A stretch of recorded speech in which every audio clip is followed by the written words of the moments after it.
আসসালামু আলাইকুম প্রিয় দেশবাসী ও সকল শিক্ষার্থীবৃন্দ যারা যুদ্ধে জড়িত ছিলেন। আপনারা প্রবাসীদেরকে কিন্তু ভুলে গেছেন।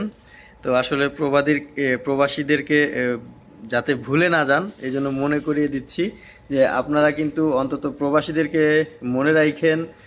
প্রবাসীদের জন্য অন্তত বাংলাদেশ এয়ারপোর্টটা দুর্নীতিমুক্ত করে দিবেন। এটা হচ্ছে আপনাদের কাছে আমাদের প্রবাসীদের পক্ষ থেকে একটাই দাবি, যে যেন বাংলাদেশে ওই চুরি, লাকিজ কাটা এই জিনিসগুলো থেকে যেন প্রবাসীরা একটু মুক্তি পায়। তো আপনাদের কাছে কিন্তু এই দাবিটা থাকছে আমাদের। তো আপনারা কিন্তু অবশ্যই আমাদেরকে ভুলবেন না। আমরা কিন্তু আপনাদের ডাকে রেমিটেন্স বন্ধ করে দিয়েছি, আপনাদের ডাকে আবার চালু করে দিয়েছি। তো আমাদের একটাই দাবি, সেটা হচ্ছে যেন এয়ারপোর্টটা শান্তি শৃঙ্খলা থাকে আর এই ঘুষখোর দুর্নীতিবাজ থেকে মুক্ত থাকে। তো সবাই